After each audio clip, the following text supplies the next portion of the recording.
روس اور یوکرین کے درمیان جو جنگ جاری ہے یہ 7ویں روز کے اندر داخل ہو گئی ہے، اور آپ کو یہ بتا دیں کہ ہر گزرتے دن کے ساتھ جو یوکرینی صدر ہے زیلنسکی وہ طاقتور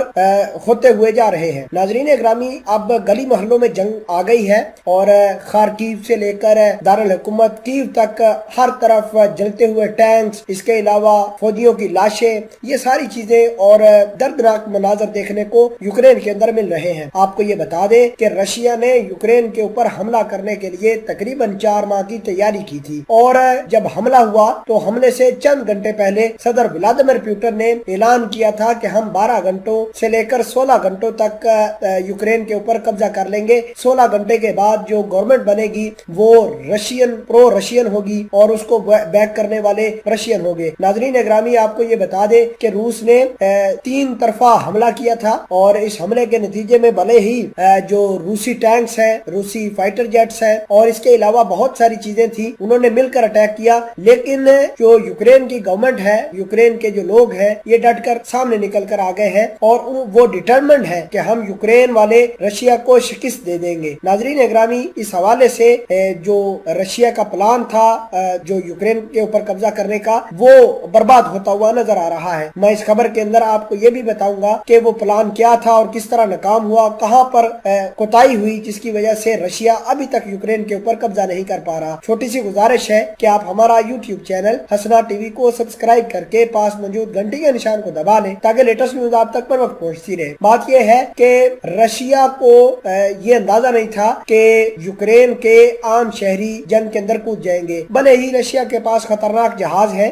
خطرناک میزائل ہے، لیکن رشیا ان میزائلوں کا استعمال کم سے کم کرنا چاہتا ہے۔ وہ چھوٹے راکٹ تو داغ رہے ہیں، لیکن شہری علاقوں کو بچانا چاہتا ہے رشیا، میزائلوں کے حملے نہیں کرنا چاہتا، کیونکہ اگر رشیا کے فوج جو ہے بڑے حملے کرتی ہے، میزائلوں سے حملے کرتی ہے، تو بھلے ہی 1-2 گھنٹے کے اندر رشیا یوکرین کے اوپر قبضہ کر لے، لیکن انٹرنیشنل لیول کے اوپر رشیا کے خلاف ایک ماحول بن جائے گا کہ رشیا نے جو ہے وہ عام لوگوں کے اوپر بم برسا کر یوکرین کی گورنمنٹ کو گرایا ہے۔ یہ دنیا والوں کے پاس جواز ہوگا کہ اگر یہ فوج سے لڑتے رشین والے تو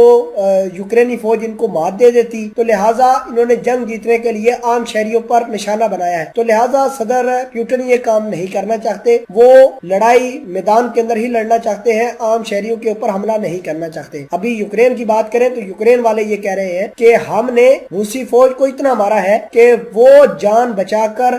جو ہے وہ یوکرین سے بھاگتے ہوئے نظر آ رہے ہیں۔ ناظرین اکرامی، اگر ہم بات کریں یوکرین کی تو یوکرین نے 28 سے 29 فائٹر جیٹ مار گرائے ہیں، اس کے علاوہ اتنے ہی ہیلی کاپٹر ہیں جو تباہ کیے ہیں یوکرین کی فوج نے، اس کے علاوہ 5300 سے زیادہ لوگ جو ہے وہ روسی فوج کے انہوں نے قتل کیے ہیں، مارے ہیں جنگ کے اندر۔ اور ہم دیکھ رہے ہیں کہ صدر زیلنسکی کس لیول کے اوپر جا کر اپنی فوج کو موٹیویٹ کر رہے ہیں، اور رشیا کو یہ وہم و گمان میں نہیں تھا کہ عام شہری بھی اس میدان جنگ کے اندر کود جائیں گے۔ اب ہم جو دیکھ رہے ہیں وہ عام شہری